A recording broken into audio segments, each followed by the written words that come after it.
Hey guys, welcome back. Hey guys, brand new podcast. Hey, wait a minute. It's my podcast. Oh, sorry, I forgot. Enjoy. And then got food poisoning. Like face swelled up, throwing up food poisoning from sushi. It was bad. Like his whole face swelled up. You okay? Busted blood vessels in his eyeballs. Like it was horrible. I've never seen him throw up like that. It was bad. And then, but he was still sick. He still had the cold. It was awful. Yeah. He didn't even make it to the toilet. It was really bad. So, and then because I cleaned everything up, even though I was rubber gloves and Clorox and I'm not getting this, the next morning I woke up with his cold. So I still have a goofy voice, but Elizabeth and Xander have been sick for Elizabeth a solid week now, and Xander's 4 or 5 days. 4 days? I can't remember. I feel like I'm sick every 2 months. I feel like, knock wood, since I have been on these new supplements, I am not getting sick. What supplements? Remember my holistic doctor I told you about? Yes. Yeah. What, I mean, are they like vitamins or? They are. I mean, I'm on Active B with folate. I'm on CoQ10. I'm on fish oils, chelated minerals. I mean, I have like 10 different supplements that I take. Some 2, some 1. Like my kidneys aren't functioning 100%. They're just always kind of been the weak link. So she gives me some detox stuff for that because I do have a cocktail here and again. Right. What else? So just a bunch. And I started taking hemp oil. Yeah. And my thyroid, the inflammation has gone down. That's awesome. And my hip doesn't hurt as much. Amazing. So, and it's kind of, I haven't taken it for like 3 or 4 days because I think I took too much the other day and I rear-ended somebody. Oh, geez. Just a little one. Oh, that's a weird story. Like a weird story. So I was like, okay, maybe I need to stop taking this for a minute. Like I haven't been in an accident in 40 years. Like what are the factors? Like what's different? I'm like, right. Fucking hemp oil maybe? I don't know. That's crazy. What happened? Fine. You just rear-ended somebody? Yeah, like I still don't know how I did it. You just kind of spaced out? No, that's the weird part is I didn't space out. I think it was a perfect storm. I was making a right. I watched her cross in front of me. I watched her pull in front of the driveway, into the driveway for the gas station. I made a right. She wasn't there. And then I hit her. Like, what the hell? So I think she backed up to let somebody either go or pull out of the bay. And maybe I was looking ahead because I was going ahead and maybe she backed up into me because I wasn't turning. Right. So it was just bizarre. How crazy. And then when I went back to look at it, like how the hell did I do that? There was like one of those smog TP signs and a big pole, but I was already, I literally don't know how I hit her. Huh. Yeah. What car were you in? The new one? The big one. No, it's not new. Not you yet. Oh. No, I didn't get my new one yet. Okay. My Denali, my Yukon. Yeah. My mountain on wheels. I know. I love that mountain on wheels. We have the 2019 Navigator. Anybody in the market for that level of vehicle? I highly recommend it. They changed a lot of stuff in the 2019s, and that is a sweet ride. I'm going to look at it. It is so comfortable, and it's beautiful. And we have the bottom of the line. Bert, of course, was like, I'm going to go buy the $100,000 whatever because I am such a big whatever. And we went in there and I was like, I don't like it. It's really ugly. It looked really like blinged out. Didn't have neon in the doors. No, but it was like the one he liked was baby blue, the paint. The interior leather was baby blue. And I was like, who drives a baby blue car with baby blue interior? Richard Pryor. Somebody, right? I was like, what the heck? And I said, can I get baby blue with like khaki interior? No, baby blue only comes with baby blue interior. Okay, well, what other cars do you have? Well, the black one came with they called it like the cigar lounge interior. It looked like a cigar lounge. And I'm like, I'm not driving this car that looks like a cigar lounge. And I'm not driving baby blue on baby blue. That's so funny. Especially for that much more money. Yeah. I was like, that you don't have like black on black or. Really? They didn't. No. And the third option of the high end interior was white leather with black trim. It was awful. That they didn't get right. All of those cars sound like they were made for somebody in their Kardashian family. Well, it's not for me. Like so blingy. It's so blingy. That's the thing. I was like, this is just too flashy. A white leather seat will be destroyed with my children in 2 seconds flat. Who can drive white leather? Not me. I mean, the minute you slide your jeans into and out of that seat 15 times, it's baby blue. Even my brown leather seats have that little side where my butt scrapes. Yeah. I'm like, those are jeans. It's jeans. It's your jeans, right? Yeah, it took me a minute. Yeah. So yeah, I was like, I got to look at some other like color combo. And they're like, you're going to have to go down in price. So we went to the lowest level in price to get a color combo we liked. Funny. But it's still a really extremely nice car. It's a beautiful vehicle. Yeah, it's great. We keep cars forever too. So see, I do too, and I'm thinking about leasing for the first time now, just business wise. I don't know. We lease one for business. Yeah, and we own one. And that's that's not how we've always done it. That's the first time we've ever done it. This is the first time we've leased a car. Yeah. It's our business car. But anyway, that's not why we came here. I wanted to talk to you because you're the only person I know that has a blended family, and I need to talk about that. What's that like? What's hard? What's easy? It's what not would the you Brady change? Bunch, I'll tell you that. It's not the Brady Bunch? Flippin' Brady Bunch. Is it the Addams Family? I would even like that. I've loved Morticia. I was an Addams Family fan. Yeah, it's been interesting, and I wish, well, you know what? I can't wish because it was what it was. It has been such a vehicle of growth for me. Yeah. Looking at my stuff. Yeah. That I'm so different than when I was starting the journey. Yeah. Well, let's go back then and start the journey. Like you had been divorced for a long time from Xander and Elizabeth's dad. Yeah, 10, 11 years. And then you started dating. Perfectly happy single mom. Perfectly happy single mom. Then why did you start dating? I didn't date to get into a relationship. I dated to go to concerts and movies and dinner. God. I dated for like a playmate. I just wanted to go have fun and have somebody grown up that I could go have fun with. And I was dating this one guy, and we go to Mexico to the Baja 1000 and have a great time. And we were friends. We were just friends. There was nothing kind of like no romantic intentions. It was just fine. Grown up fun, right? Yep. And then I met the man I'm with now. Yeah. I'm like, do I say his name or not? And he was newly out of a divorce. And I said, you're too new out of the divorce, dude. You have a lot of road ahead of you. So I don't think so. Yeah. No, he didn't want a relationship. I didn't want a relationship. Okay. Famous last words. Right. Ain't that the truth? So annoying. I'm never going to marry a comedian. So annoying. That's what I said. I'm not marrying a comedian. Yeah. How would that even be on your radar? No. Yeah. So we and I think because I didn't have an agenda and I didn't need him to like me. Right. I was simply myself. Right. And I'm a little strong.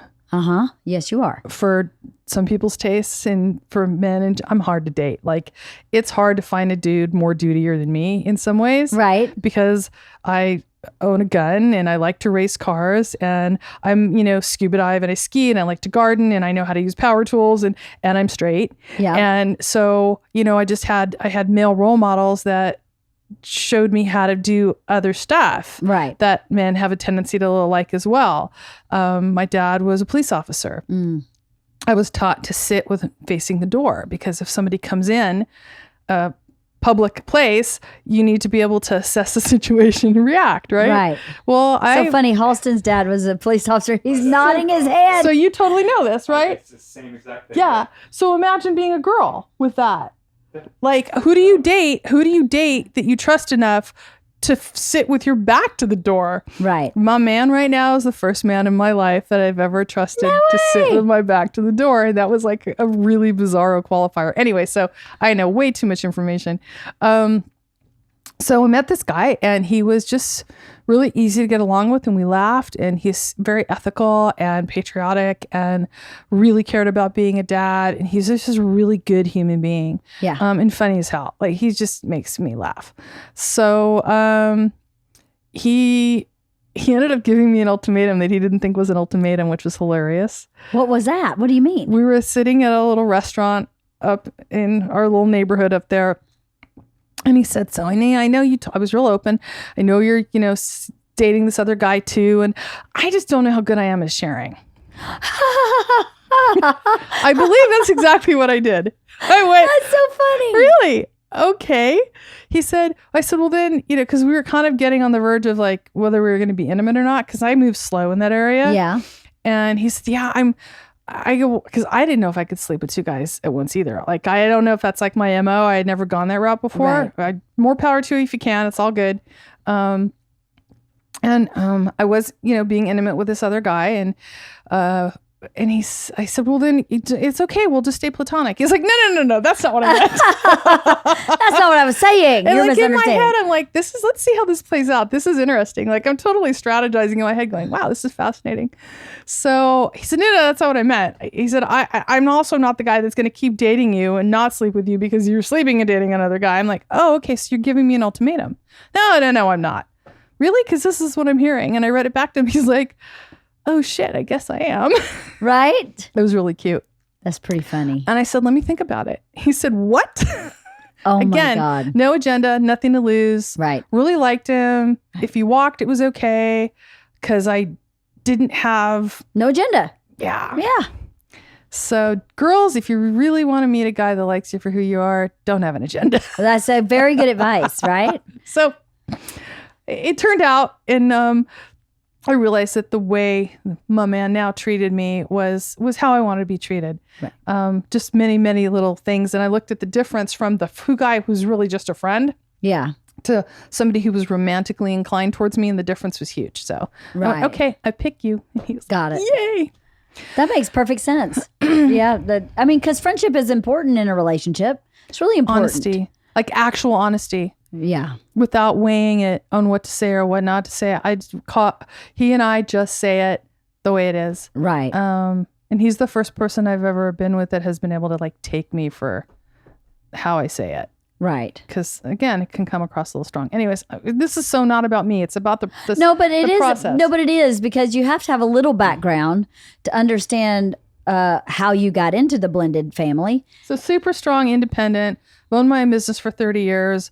I own my own home. I bought my first house when I was 32. I've owned 4 since. So, pretty self-reliant and independent, and I'm an entrepreneur. And so, I've never needed a man. I've never needed a relationship. Right. What I wanted to do was find somebody I wanted to be with. Right. And so that came across in this particular individual. Yes. And, so did 4 other children. He has 4 kids. He has 4, but 3 were in California. His other son is in the Midwest and grown and successful and a lovely human being. Like, I love him. Yeah. The 3 that were here were the ones that went through the divorce. And that's so damaging. And the divorce was Or can be. fresh, super fresh. When I came in, I was way too early in the process for them to have another person in. The mom had already been dating like weeks after she left them. And it was really toxic. It was really crazy and really toxic. And I felt really bad for the kids because they weren't given the support and the therapy. Right. That the processing, whether it be whatever it is, pastor, like somebody else to talk to and process, they weren't given that support. Whether or not they would have utilized it or taken it, I mean, I don't know. I can't project that. But I came in really green, not knowing what to do, and just decided to be myself and be honest and offer myself as like a friend or whatever. Never had in my head like being their mom kind of role. Like, that's just stupid. But I don't think anything I could have done based on the relationship that they have with their mom could have changed it, because I don't think they can have a relationship with me without the mom feeling like they're betraying her. Right. So it was a no-win situation, I think, even though I didn't know it at the time looking back. Right. Isn't that the truth? How, depending on the person, the adult, how, I don't know why anyone would interpret that step parent as a threat. that my dad dated someone from the time I was about 8. And then they got married when I was, I think, 18. So they dated for a long time and were only married for a couple years, but were together my whole childhood. My mother was so threatened by her, so intensely threatened. And the hate that came out of my mom toward this woman who was so good to me. As an adult, I go, wouldn't you want that other woman to be good to you? You're the one that left my dad. My dad didn't left you. You left him. What's he supposed to do? Never have another woman? Well, when he has a woman, wouldn't you want that woman to be good to your child?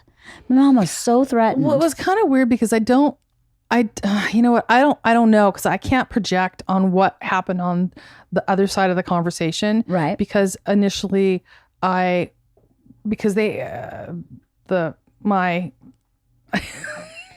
I don't know how to say it. He and the ex, they were just at each other's throats and nothing could be said that was right. And so I just tried to like plan weekends and kind of be the go-between to just like, I didn't want the drama, right? Right. I've learned my lesson with that, by the way. Why? What do you mean? You can't fix anybody else's trauma. Oh no, you can't. Definitely can't. You're just postponing them working out their own shit. Right. Because and again, I had talked briefly to you about this different perspective that I've kind of come across, and my whole processing has been it got so intense and so codependent and crazy that I couldn't keep acting the way I was acting. Okay, wait. Who was being codependent and I crazy? was. You were. With who? Everybody. With your man or with his ex? Doesn't matter. Or with the kids? Yeah. Well, you know, codependent, when you're trying to do other people's work for them, when you're absorbing other people's anger, when you're trying to manage and fix everything for everybody else. Not my job. No, it's really not. But it's hard, isn't it? Because you think it is as a woman, you're supposed to be nurturing and fix it. I think that's part of it. And I think the other part of it is if there's something you know that someone else doesn't know, you want to help them learn it, right? You want to say, hey, I have this really great piece of knowledge. Yeah. Let me give it to you. I mean, my intent was totally good. Yeah. My intent came from my heart and it was really from a good place. Yeah. But it was none of my business. Right. And that has been the piece that I've had to look at a lot of different areas of my life with. That's why I said if I had known then, and I wouldn't have. So it's like, you know, the snake that eats its own tail. It's like the beginning, the end. Where does it begin? Where does it end? Right. But super grateful for for how crazy it got, because if it hadn't have gotten that crazy, I wouldn't have had to change. I'm better for it. I see. I'm peaceful and it's so liberating to not have anybody but my kids be my job. And I thought I had handled that through therapy before. Like I really thought I had been pulling out these little small hidden codependent threads out of my personality for like the last 2 years. It's been fascinating. So let me ask you this, okay? I don't need you to be gossipy. I don't need to know details about anything. So when I ask a question, don't think I'm asking you to tell me like, so the brother hit the sister on the face, you know, but what kind of stuff were you dealing with? Were you dealing with like fighting between the siblings or was it like regular parenting stuff? Like, hey, your curfew's 11 and you've just blown me off, but you're living in my house and curfew's 11. Was it that kind of stuff? Was that what you were parenting? And now that you're in charge of your own kids, you've just been able to let that go? Because I think it would help people who are listening. What you just said was really powerful when you said it was not my job.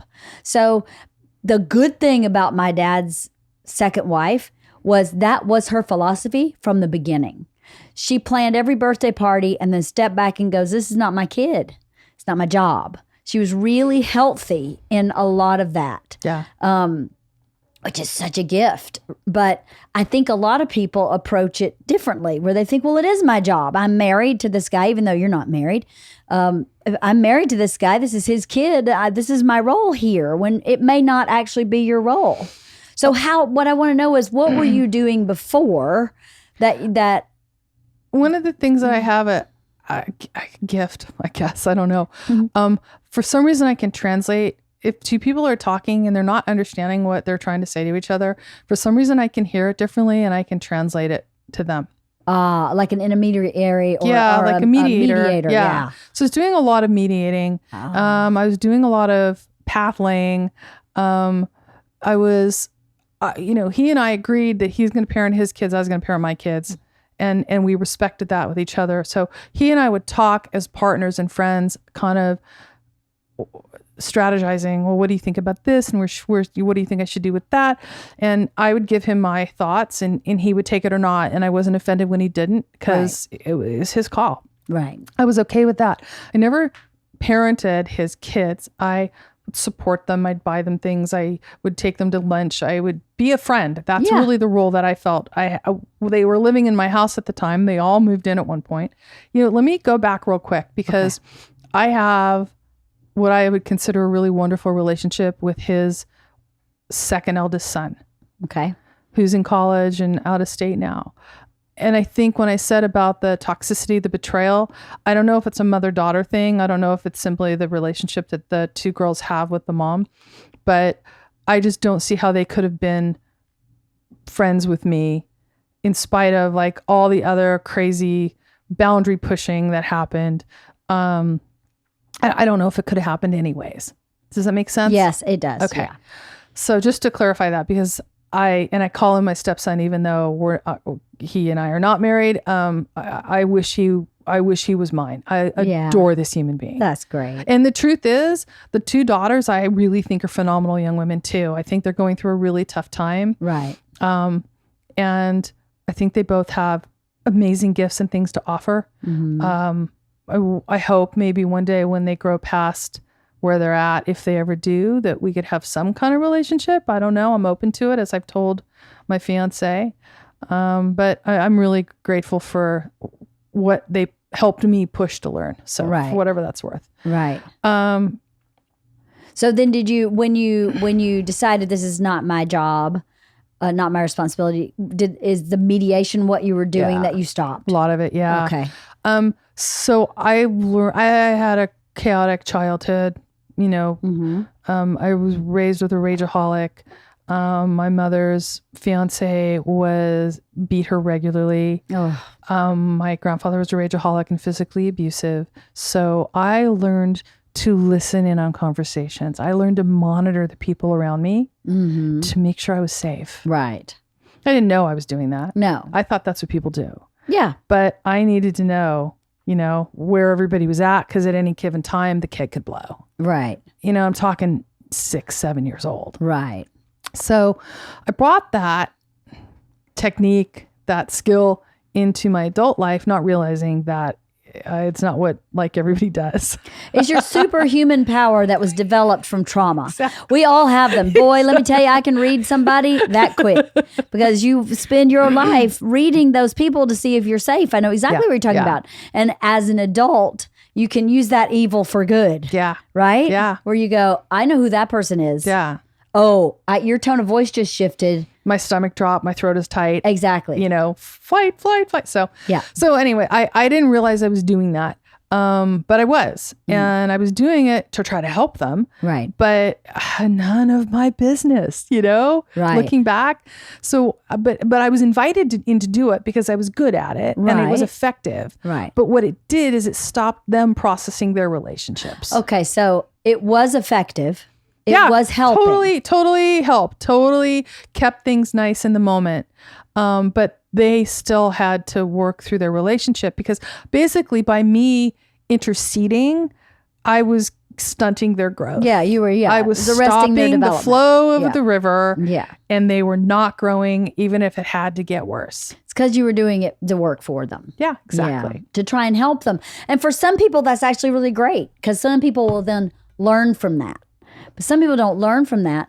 They just continue to use that as their coping mechanism or their crutch or their excuse or whatever it is for those people. I don't know what it was for those two young ladies, but there are two different types of people. There are people who listen and see what you're doing and go, oh, wait, I can do that for myself, actually. And then they learn and it shifts into their responsibility. And then there are people who just continue to rely on it because that's the path of least resistance, really. It's a whole lot easier to decide, well, I'll just have Tracy do it than to say, wait, Why can't I do what Tracy's been They don't doing? have the skills. Right. They don't have the coping mechanisms. There's something beneath that's missing. Way beneath. Got it. Yeah. Okay. So, yeah, they're very reactive, and I think they're mimicking a lot of what they saw growing up. Right. They tell me that their dad is a completely different man with me. Oh, really? There's no screaming. There's no reaction. It's talking, but that's who I am. Right. I don't like to fight. I was raised in a frickin', shit show. Sounds like boxing ring. Right. Yeah, it was. So I'm set. I don't like fighting. Don't like fighting. Don't need it. Don't want it. right. Yeah. So Not necessary.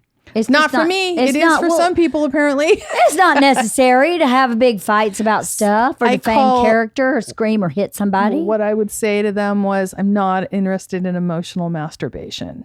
Ah, that's a good term. Some people like to get all worked out and then have that pop Yeah. of that release. That's an amazing term. I'm totally stealing that. And I think some people are addicted to it. They just want that the people release. that are addicted to the drama. Yeah. They can't get out of the drama. Yeah. I know one or two like that. Yeah. And I just can't, I keep my distance, man. I can't do that. Yeah. There's so much unhappiness wrapped up in that. Yeah. And negativity and glass half empty and all that shit. No. I have a full bottle on the side. I don't care what's in my glass. I have a whole other bottle Right. here, That's it's all right. good. That's right.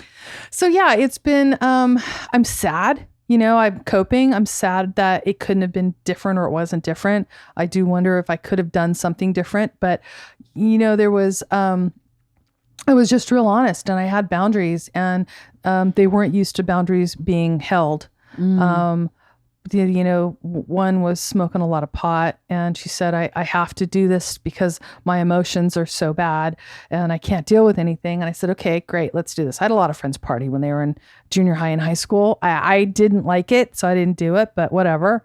I said, let's get you into therapy and have somebody start helping you with the emotions. You can use the pot as a coping mechanism for now. Go party with your friends on the weekends and let's get you help. Yeah. Yeah. I want that. Fucking bag of shit. I can't even begin to tell you. Like, Really? I'm looking back on this going, God, she was good. Yeah. Like totally fed me hook, line, and sinker. Well, I also wanted to hear it. I wanted to think I was helping her. I mean, there was some ego probably involved for me. Let me help you. You know what I mean? I just try to look at it as honestly as I can. Right. So, so then there was just one blow off after another, just not going, every excuse in the book. And I'm looking at this going, it's going downhill. And my fiancé is going, no. I'm like, this ain't working. And she was just starting to not do the sports and not do the school. And she was giving everything up for the pot. And I said, that's where the problem is. Yeah. That's, therein lies the problem. Yeah. You have balance. You're being an effective human being. You're achieving your goals and moving forward in your life. Okay, do what you do. Right. But if you're losing everything for the sake of that piece of whatever that you're addicted to, that's when it's whatever a problem. it is, boys, food, Yeah. sex, Sex, alcohol, video games, anything. whatever it is. When you're, So, she just didn't come home one weekend, and she went back and moved in with her mom.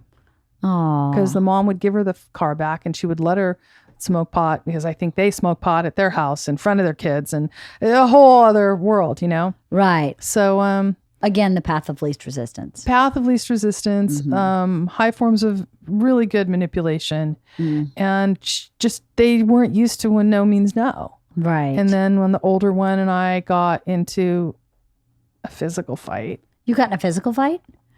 Oh. Who swung first?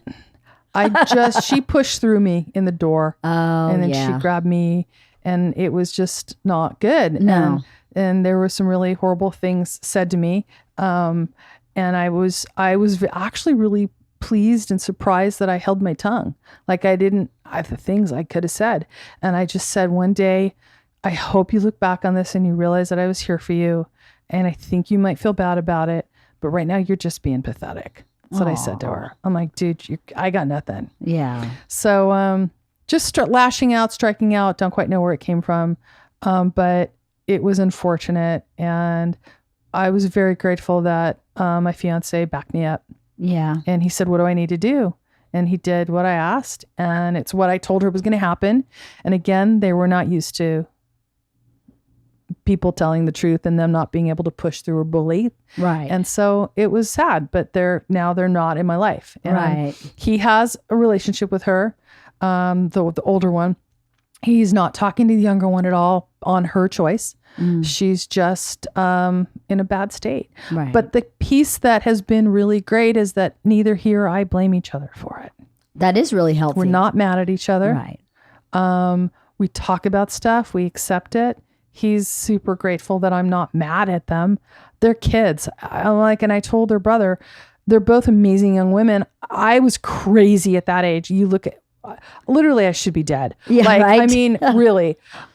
So therapy and being willing to work on it, but the honesty and the talking that he and I have had without blaming. Just sometimes it is what it is. Sometimes it's not somebody's fault, you know? That's very true. Sometimes it's not somebody's fault. And I think kids who've never had no, when they are older and get to know, they really come undone. They come completely unraveled by no. And no is just so completely intolerable that it's not even a choice for them to come undone. Mm-mm. They cannot handle it. Yeah, no, she lost her mind. Yeah. Now, the other piece of this is how I'm having to come to terms with him parenting my kids because he moved in with us. Yeah. And that in itself had to be extremely hard for him. Yeah. You know, our friends, our group, my house, you know, my kids, and our parenting styles were definitively different. And he is a very strong alpha male. Mm-hmm. And so when he says no loudly, it sounds very differently than when I say no loudly. Right. And it was scary for all of us. And I had to look at what I was triggering and what I was doing because I was getting in the middle of their relationship with him. Excuse me. I had to decide if I trusted him enough to know that he wasn't going to do what my grandfather did. Right. I was totally projecting my grandfather onto him. Right. And then when I'm in therapy, I was like, oh, that's triggering that other stuff. Mm-hmm. My therapist talks about, she says, what's that sticking to? It's sticking to something old. And if you can identify what it's sticking to, it gets unstuck right away and you can let it go. Yeah. But if you can't really identify what it's sticking to, it stays stuck. I was psychically sending energy into the room that was probably messing everything up and making it 10 times worse. My kids were looking at me. He was like talking. I was like this on the inside, tight. And now my therapist, who's like this life coach, I told you, he's amazing. Yeah. He'll quote Rumi, Buddha, and Jesus all in like one line. He's amazing. Great. He said, "Do you trust him?" I said, "I do trust him." He's like, "What's the problem?" I'm like, "Oh, I don't know. Oh, wow. Okay. Oh, then all of a sudden all this childhood stuff came back. So looking at why I was reacting the way I was reacting, and again, being honest with him, being human and going, oh my God, this is where this is coming from. Right. I'm so sorry. Right. And he's like, yeah, I know. What do you mean, you know? Fuck you, you know. Right? Yeah. So then how do you think this affected your kids? How did his kids moving in affect them? Just that. How did that affect them? I think they have great reverse lessons. Yeah? What do you mean? Like nobody wants to smoke pot now.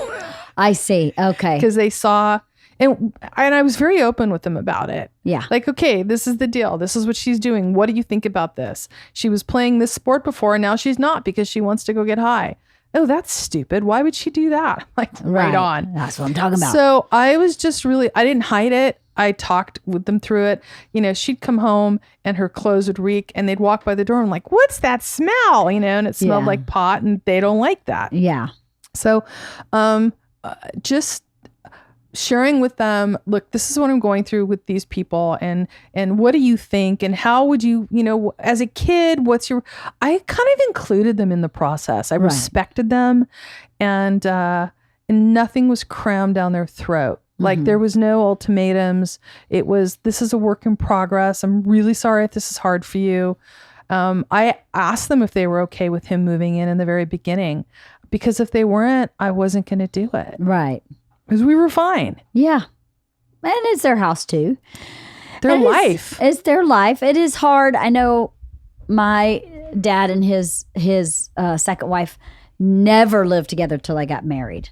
And that was important to her because she didn't want me to be confused.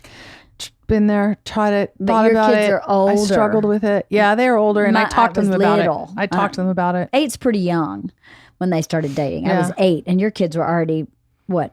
11? 11, yeah. They were a little older. But I know if it's handled right, there's nothing wrong with it. And it seems like you've handled it right. But some people, it's like a revolving door. Somebody's in, 3 months later, someone's out. Someone's in, 6 months later, someone's out. That's so unhealthy. They only met one other guy that I dated in the 10 years I was single. Right. And he came as a friend. Right. There was no affection. There was no sleeping over. That was just absolutely not my MO, whatsoever. Their needs have always been more important to me than my immediate needs. Right. Some people don't parent like that. That's very true. Some people don't parent like that. So that's just a whole different style. But I was 39 and 41 when I had him. So I've had a whole lot of time to think about whether I wanted him or not, Right. And a lot of time to get crazy and sleep over with somebody, have somebody sleep over, one night stand. That's all done. Yeah. Done all the that. oats were sowed for sure. Totally. I felt that way too, even though I had my kids, 33. I still felt like I'd been there. I'm ready. Yeah. We're done. We're going to have a family. Yeah. This is it. It's time for that. But so do you think, I still want to know, I know you were really open with it. How do you think they felt about it? Do you think they felt They said they were okay. upset, or there got to be some part of them that goes, why are you treating my mom that way even? Oh, they never saw the altercations. Okay. I had private conversations with people. I kind of compartmentalized that part. I see. I don't think they had the tools to even understand what was going on. Right. And why I would have said oh, it's okay. I really don't want my kids for me to say, oh yeah, go get high with your friends on the weekend. Just go to a therapist. No, that's not my rationale for you guys at all. I'm dealing with a whole different ball of wax here. Right. So no, they weren't in those conversations. But the living together part, I asked them if it was okay if they would move in. They had, and I look back and it's how I handled it was how I handled it. I was taking his lead because they were his kids, but we went and had a great week with them in the Midwest visiting his son. And then we came back and the girls got in an altercation with the stepdad and the mom, and they left and they said, can we come live with you?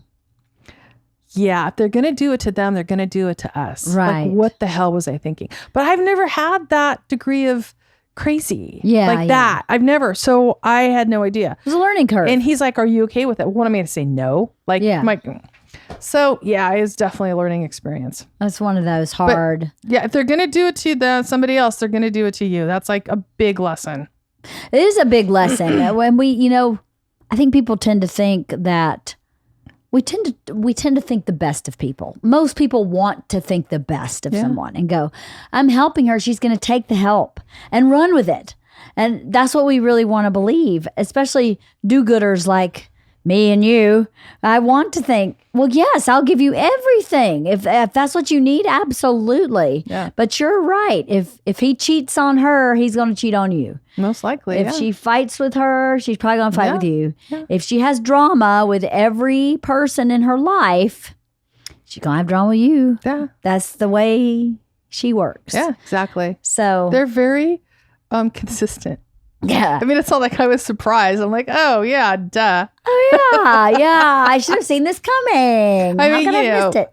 I took her to yoga. The youngest one took her to yoga. They both girls went vegan. I said to them, a week within they moved in, they went vegan. I was like, is this a test? Right? Seriously? Because y'all are killing me. Yeah, right. I'll do my best. I made some boundaries. I'll do my best. I'll make, if I make dinner, I'll make the vegetable piece. If it has the meat in it for the whole meal, I'll just leave some out for you. I did that kind of boundary thing. Bought vegan food for them. But I did whatever they asked for in terms of support. Went to church a couple of times.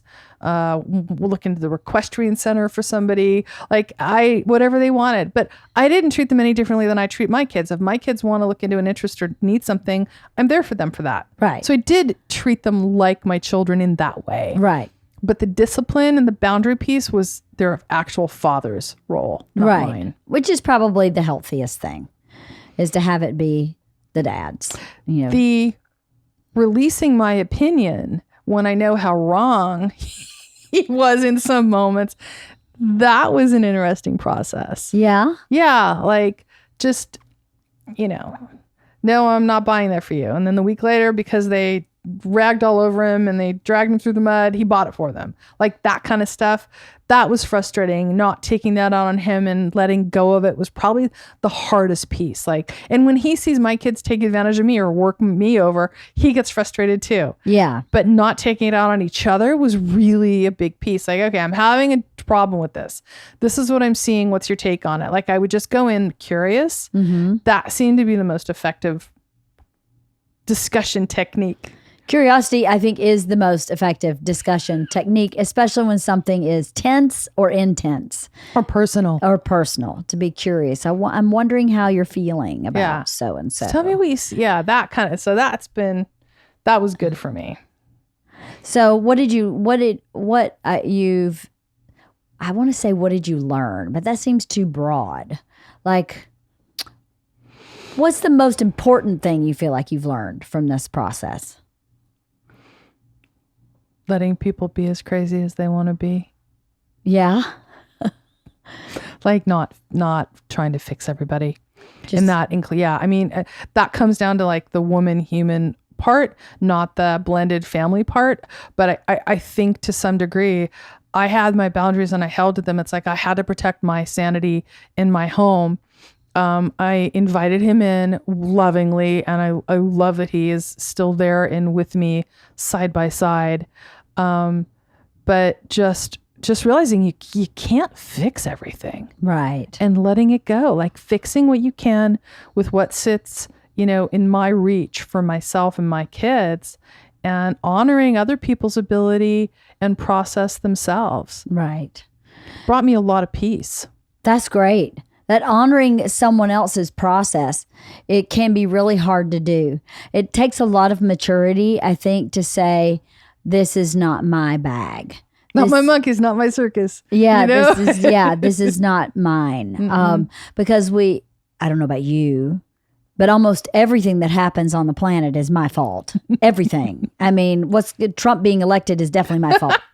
I mean, everything is But I'm guessing you didn't vote for him, so it really isn't. I didn't, but it is my fault somehow. I've made it my fault. I don't have that. I have that. And I know at a certain maturity, you go, this is out of my control. Yeah. This is not my business, like you said. Not even this is none of my business, but this is not mine. Mm-mm. This is yours. Not my job. Yeah. And you can do it lovingly. It doesn't have to be with an F you, go handle it yourself. Right. It's simply just releasing with love and going, man, and my therapist, my life coach, whatever, he is so good because he's helping me and hold my space is the term he uses. Somebody says something to me that's off. I go, wow. Oh, okay. Right. I don't have to be anything to anybody. Right. It's been fascinating, this little journey of mine. That's awesome. And do you think that was started from your family being blended? I mean, obviously it started before then. I don't imagine you're someone who hasn't been curious about growing and learning, for your whole life. Therapy saved my life when I was 25. Yeah. Because of the crazy. Yeah. Therapy saved my life at 23 also. It changed my life. It was one of the things. One of them. I don't know what I would have been or where I would have gone if I hadn't had that pulled out. It was a lot. It was a lot. Right. So there's hope. There's hope, man. It's hope for everybody. Yeah. I made reactions and decisions and I was desperate. My dad left when I was 2. I use sex as a tool for, acceptance and finding somebody like fill that daddy void or whatever it is. Mm-hmm. And I just wasn't honoring myself. I wasn't comfortable with myself. I didn't think I was enough. I've learned that I've had something called the orphan complex where What's that? I didn't feel like I had a place in the world. Like I was like valuable enough to be here, which is one of the reasons I think I tap danced so much with over gifting or fixing other people's problems. I was constantly trying to prove that I had value and like I had a right to be in this world. Yeah. And I think a lot of people self-medicate with various things to overcome that feeling of lack of. My therapist said something the other day. He said, I'm sensing a shift in you. He goes, you feel like you're legitimate now, don't you? I was like, okay, weird word. What? He goes, no, you feel like you have a place here. Right. I was like, oh shit. Yeah, I do. Like I'm quieter. As long as chatty as I am right now, I don't talk as much as I used to. I don't jump in anymore. I'm observing more because I'm okay right where I'm at. Right. It's very liberating. It is very liberating. There's a poem by Khalil Gibran I'll have to send you about, God, I'm going to screw it up so bad. But it's about, we talk when we're not at peace with who we are, basically is about what it is. And we only talk when we're not at peace with who we are, which I think is really true because you are nervous and you don't know what to do and you feel out of place. And so you start chattering or babbling. You feel like you have to do something You have like to do make something. it right. Yeah. Yeah. And talking is one of those things you have to do. Yeah. Well, that's good that you've got to that place. You are legitimate. We all are, I think. It is hard to know He that. said something so brilliant to me. He goes, look, the egg and the sperm came together. With that, in itself, you are a miracle of the cosmos. You are a part of the Big Bang Theory. The mother and the father were arbitrary accidents. You came together at the perfect moment to make you exactly you. Aw. That's enough. Yeah, that I is was enough. like, right on. That is Like, enough. Yeah. That in itself, like our parents have nothing to do with like who we are as spiritual beings. Like at the core of ourselves, they affect us good and bad. Yep. But who we are and what we want to do with that is up to us. Yes, very true. 100% up to you. I mean, I've said this before. With all the shit childhood I had, at a certain age, I went, okay, you can no longer blame mom or dad for anything from this point forward. Oh, interesting. Anything from this point forward is your fault or your responsibility or your choice or yours, your success or your failure. You got to stop blaming the past for today. Today is today. And you can either choose to look at the things that are making you make bad choices or have bad behaviors and change that, right? Or you can just feel like shit for the rest of your life. Your choice. I remember having that conscious thought. From today on, I can no longer blame my parents for any behavior I choose. It's powerful. Because I chose it. Yep. Things may have happened in life, right? But how you react to those things that have happened at a certain maturity is your choice. I think when you're immature, when you're young, you're just developmentally not able to do that. I mean, even your, I don't want to call her your stepdaughter, but essentially your stepdaughter, even she may not have the maturity to make those choices, even if she's given every single tool on the planet because of just your human growth and development. I mean, your brain doesn't fully develop till you're like 23.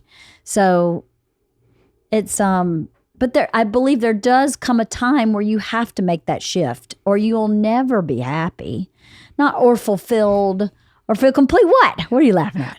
I just say you'll never be happy. It's like my grandmother was happiest when she was miserable. It was like that. She was born in 1905. But she wasn't happy. But she wasn't. But it was a familiar feeling. And sometimes we'll go back to familiar even though it's negative and bad. Totally, because it's familiar. Mm-hmm. Breaking out of old habits and patterns, even if it's how we view ourselves and forgiving ourselves, can be very uncomfortable. Oh, very terrifying in some ways. Very uncomfortable. And it sometimes feels life-threatening. Yeah. Right? It feels like I'm going to die if I ABC, whatever it is. And the part is that part of you dies, the one that you don't need anymore. Because what our actions, our coping skills, are decisions we made when we were younger that worked for us.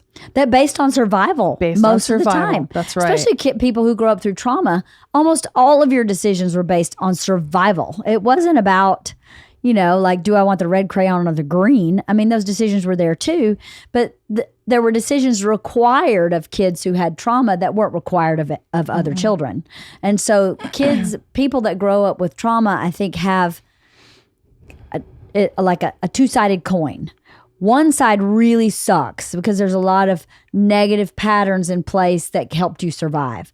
The other side of that coin is the superhuman power you have of being able to read someone's language and tone of voice and see where there's danger. My ability to size somebody up, and I can know what somebody's modus operandi is in like 5 minutes. I know exactly what makes you tick. I know what makes you tick. I know what makes you tick. I'm really good at that. You tell me later. And that's and that's like the other side of that coin. So you and one doesn't really come without the other. No. You would never have developed that skill if you hadn't needed it. So it's not that you want that or you want that to happen to somebody, but now that the ship has sailed and it has happened, how do you turn that into good? Why do you want to sit in the bad of it? And what do I have to decide that I don't need anymore? That's not serving its purpose. That's just kind of getting in my way of peace. Yes. You know, like Peace that or listening progress. piece, that inner, like the mediating thing saved my family. Like I could get everybody to stop fighting by hearing what that was my survival. I see. But now it gets in the way because I'm not that little girl anymore. I don't need that anymore. I have to just decide what I'm going to replace it with. Right. You know? Or do you even need, well, I guess you would, some people, yeah, I don't replace it. Well, now I'm going to to replace it with accepting people's journey. Now I'm going to replace it with letting it go. Right. Instead of feeling the need to jump in and fix it. Right. I'm not that little girl anymore. It's not going to physically or emotionally threaten me anymore. So let's back off. Now it's my peace, you know? Right, right. So the gift you got from this blended family was what? Could be more than one. Like, yeah, exactly. Like she saw me count. One gift. No. You know what? Greater self-awareness. Greater self-awareness. That's great. I got to know myself more, good and bad. Right. And then because I had support in place, I was able to figure out who I want to be now. Right. At 57. Aren't we always figuring out who we want to be now? Because who we were 2 years ago, 4 years ago, 10 years ago is a totally different human. Yeah. In most ways. So let me ask you this. What does your fiancé do better than you where your kids are concerned? Holds them accountable. He's better at that than you, but you're so good at that. He sees the stuff I don't. Okay. He sees the stuff I don't. And sometimes I think he's too harsh on them, or he's misreading it, or he's like projecting. But we talk about it. I think he's better at helping them be independent. Definitely. Okay, that's great. That's definitely, yeah. And it makes him crazy. Like they ask me questions about everything. Makes him crazy. It's making me crazy now too. You already know the answer to that. Yeah, that shit makes me crazy too. How many Advil do I take? It's on the bottle in your hand. I do that too, and I go, and then I finish it with, "Listen, if I just answered the question, I wouldn't help you. Yeah, You're going to be in a dorm room going, how many Advil I take? You're going to call me? No, read the freaking bottle. Yeah. This is a lesson. This is not me saying I am denying you my care. Read the bottle. I am actually giving you the best parent care by saying, read the bottle. Yep. Right? Yeah. That's the thing. I think sometimes if you explain the why to the kids, they go, oh, okay, I see. Yeah. I'm a big explainer for sure. I They am still ask too. me what time it is as they're standing in front of the clock though. So I can't even begin to tell you. Why Because do they do that? They don't know how to read the dial hands. They do digital fine. The dial, like a real clock with the hands. Yeah. They both go, 5, 10. I'm like, oh my God. Oh, my kids. I gotta walk away. This is the worst with my kids. Okay, we have a pantry.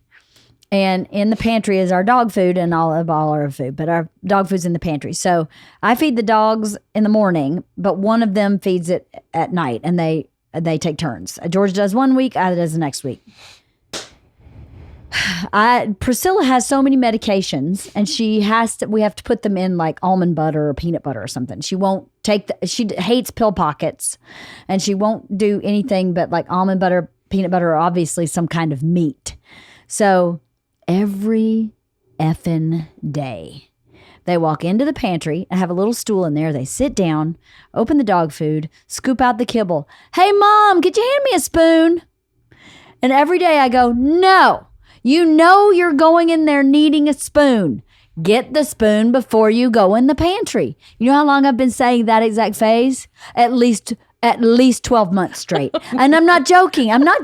It's not even. And then they get so annoyed with me because I make them get out of the pantry, walk 5 steps to the drawer to get a spoon, which they should have thought to get before they get in there. Yeah. But they will not learn. So I told the kids, I don't want to be rude or dismissive, but when you ask me a question that I either know that you can do yourself or that you already know the answer to, I am simply not going to respond. I will be standing right next to them doing dishes, and they will ask me a question, and I will just keep on washing the damn dishes. How funny. I'm like, no, I'm not even giving you my breath because this is ridiculous. And I also do this. Hey mom, where's my phone? And I go, where do you think your phone is? Well, I don't know. That's why I'm asking you. Well, why don't you retrace your steps? Why would I know where your phone is? Well, you just notice things around the house. Well, maybe if you paid attention, you'd notice things around the house too. Do you think I just came with that skill here on the planet? You have to develop it. They make me crazy sometimes with their lack of motivation to learn, right? Being left on your own latchkey kid where there's nobody home to ask, you figure the shit out, right? Me too. Yeah. Nobody was home. Necessity is the mother of invention, right? Exactly. Or like trained uselessness. It's like all these terms we've talked about. As long as they know we're going to do it, when they know. But I don't do it. That's the thing. Weird. Is they continue to go in the pantry without the spoon. And I continue. Still don't do it. I don't do it. I don't give them the spoon. And they continue to go in the pantry without the spoon. That's hilarious. So then are they dumb? So every time they ask you for a spoon, they have to put $1 in a jar. Oh, negative reinforcement somehow. That's what I do because I go. It's just repercussion. It's whatever the word is. But like something happens when they do it because obviously that's not working. They keep asking. I keep not giving, but they still keep asking. So they're not learning. Yeah, they're not. That's the problem. Give them a reason. See, the whole parenting thing for me, it's like the whole punishment thing never made sense because it's after the fact. And how are you going to keep... I have always tried to find ways to make my children want to do stuff. Yeah. I mean, as a human being, I only do stuff when I want to. Yeah. Right? Totally. To not do something, to avoid something else, okay, you really have to have a higher level of thought. Yeah. And when you're 14, 15, 18, that part of your brain does not exist yet. Do you know what I mean? Right, really? Right. Yeah. Or, whatever. I was going to go make a guy joke, but it's like, so for me, it's always been that give you a reason to want to do it. So maybe that'll give them reason to not want to not do it.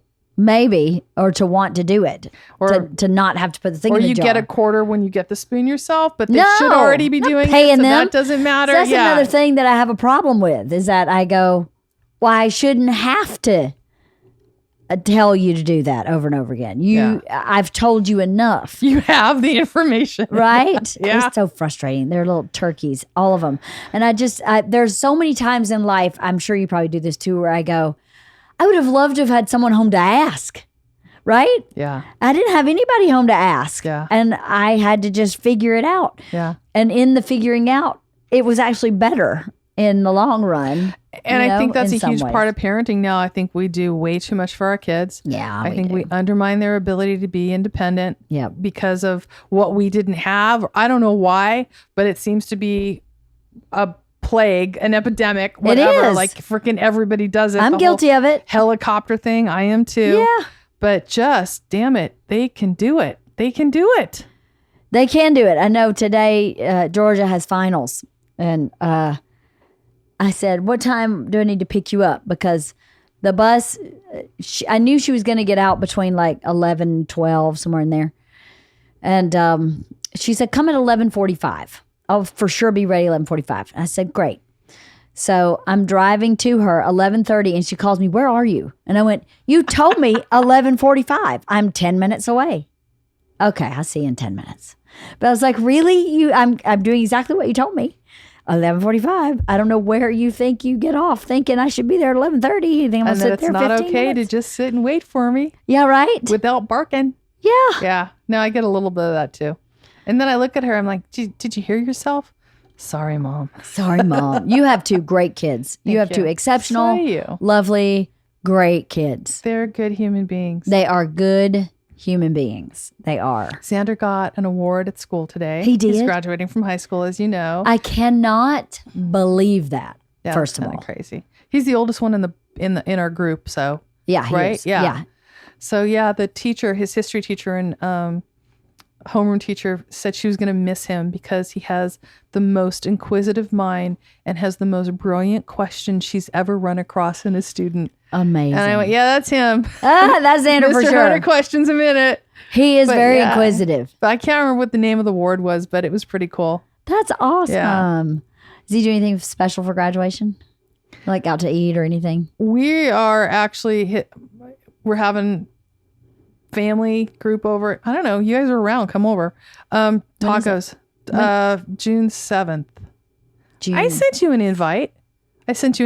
You did? I did send you an invite. I know I did. I don't know. It's like, I think it's one of the ones who hasn't been viewed. I have a problem with a few people. Yeah. You and Kathy and a couple other people don't get my evites. It's the weirdest thing. It is weird. I don't. Yeah, I did. I don't remember seeing. No, I an did. invite. I know you guys are on the list. Okay. Because he loves you guys. You may have to copy the link and text it to me. I or will. something. That's what I'll Sorry. do. So yeah, we're having tacos at the house. Probably 40 people. Awesome. I don't know how I did it, but I went and under my bed and in the basement and in the garage, I found pictures of him from and artwork from kindergarten all through to high school. And I'm going to do a display because his grandmother from Ohio and my father from Arizona, who by the way didn't make my high school graduation, are going to be there. Awesome. And they haven't seen any of this stuff. That's amazing. So that'll be fun. That'll be really fun. People are really honoring him and showing up, and I'm so grateful for it. Yeah. It's been my son has Asperger's. For those of you who haven't, I'm the mom with that kid with the Asperger's. Yes. And so it's been an interesting road, and I'm blown away that here we are at the end of this road, because when he got diagnosed, I wondered, oh my God, is he going to graduate from high school? Is he ever going to go to college? What's he going to be like? How's that last IEP going to be? All these questions of what's in front of us. And here we are. Right. And I'm really blown away. And he's exceptional. He really is. He is. And he's quirky as hell, but he is exceptional. Well, aren't we all quirky as hell in this neighborhood? Is. But he is an He's exceptional young man. He really you. is. He is a great young man. I love seeing him every time I go to your house. Makes me super happy. Thank you. He's all plugged in and he wants to chit chat and Yeah, I know. You think about a kid with autism or Asperger's being quiet. That's not the case anymore. new. And what was weird at graduation, not graduation day, but the award ceremony, a lot more girls. Really? Like 4 times as many girls as there were even last year. Really? Really. Wow. Which means more girls are getting diagnosed, more girls are having it. I don't know, but it's a weird thing. It is a weird thing. It is weird. I wonder if we just know more about it and can identify it than we did when we were younger. Yeah. But yeah, blended families, it's a growing machine. It's an opportunity to grow and look at yourself and have an even, I think, closer, more intimate relationship with your partner, because there's more challenges to work on and overcome. Right. And if you're honest and not judgmental and don't get scared and you really are present with one another, it's made our relationship stronger. That's amazing. That's what you would want, right? That should be the end result, right? One would hope, yeah. One would hope, because they're going to make you better. It's going to break you. Well, that's the way with having any kids, right? Yeah, but true. if you're not meant to be together and you have a baby, you're freaking done for, right? Yeah, babies never make it better, guys. No, they don't make it better. They make it deeper. Yeah. If you... I mean, in terms of if it's bad, it's not going to fix problems. Exactly. That's what I meant. Right. Yeah. No, babies don't fix problems for sure. It makes it deeper. So if the problems are deep, that's right. The problems get deeper. It applies to either. Yeah. Everything. If your love is deep, then your love gets deeper if it's all working well. But well, thanks for sharing about your blended family. I never thought of myself in a blended family, but I adore and value my stepmother, who's no longer my stepmother, but she's still very much part of my life. Nice. And I say this to people. I don't know. I think you're the only person I know that I know have a friendship with that has a blended family. But I've talked to people who are either getting married or recently married and have gone into a blended family, and the opportunity you have to show a different perspective than the parents you've known your whole life is just so valuable. And if the kid can stay open, that's the problem. That's the hard part, is that the kids tend to, or at least I know I stayed very loyal to my dad, and against my will a little bit stayed loyal to my mom. I didn't want to upset my mom by getting close to my stepmother. And that's what I was talking about, the betrayal piece. Yes. Yeah. And even though I had a terrible relationship with my mother, it still is like almost against your instinct to become close to this other woman. Yeah. It's like a survival thing. And when I became an adult, I got really close to her, and we had pockets of being close. Like we did certain things together. We made cookies every Christmas. The whole time they were dated, all the whole time. Like Christmas cookie time was our special thing. But I could never share that with my mom. I never that was just like a secret. And it could have just been in your head. It could have just been in my head. I mean, who knows? Because it was your mom. But for the most part, I think that what the girls may have gone through with the push and pull. Now, maybe they just didn't like me. That's completely possible. Maybe I was a bitch and I didn't even realize I was being a bitch and I was being controlling. I mean, I have no idea what their perspective of me is. Right. Maybe it had nothing to do with their mom, because their mom seemed fine with me, but you never know. Yeah. Like, I also learned to stop figuring out other people's stuff. Yeah. Like, I can't guess. No. Like, no, don't even bother. It just is what it is. It's a duck. It's a duck. Doesn't matter. Yeah. Yeah. So it could have all just been in their heads, but that's their reality. So that's all that matters. That is all that matters. And for me, having a stepmother, after I grew up, I realized how lucky I was to have this third adult who was on my team, on my side, even when she wasn't on my side. You know, she was still on my side. That's what I had hoped to have been for them. Right. And, you know, I do love them. It's funny because as crazy as it was, I do love them. And if it came down to it, if they needed anything, I would be there for them. Right. Of course. I would. Well, of course. And the fact of the matter is you're the adult and they're still a child. Yeah. If they're in high school, let's face it, they're still children. So they don't even know who they are or which end's up at this point. No. And, you know, you're the type of person that would never be like, hey, screw you. You were nasty to me when you were in high school and I'm not talking to you anymore. You would never do that. That's not who you are. But anybody that's going into the blended family idea, I think there's just so much opportunity for love and growth and patience. Take it slow. Don't jump in on 2 feet. That's right. Don't project your agenda on it. Like, you can't figure out how it's going to be. It is a one day at a time thing, man. Right. And let it be that. Exactly. That's the thing is you have to let it be that. Like, if you have a picture of what you think it's going to be or what you need it to be happy, I think you'll be sorely disappointed and you'll cause yourself a lot of grief. I agree. You have to let it be what it's going to be. It's kind of like tie-dyeing a shirt. You tie it all up, you have no idea what it's going to look like at the end. You know what I mean? Some of the dye seeps in, some of it don't. Exactly. You just don't know. You just wait till you take those rubber bands off Surprise! And hope for the best. Yeah. And then it all washes out in the end anyway, so not really. I love how you did that. But anyway, thank you for sharing. I appreciate it. I hope people who listen learn something or at least can, you know. Hope you don't feel alone. Exactly. If you're going through something and it resonates with you, like, yeah, that happens to me too. Yeah, or that did happen to me. Or yeah. My relationship fell apart with my blended family, or I don't get along with my step whoever. And it happens. It's unfortunate, but it happens. And yeah, it doesn't make you a bad person. Life is just a series of adjustments. It is, isn't it? It's a bob and weave, and weave. Yeah. Well, thank you, Tracy. Thank you, darling.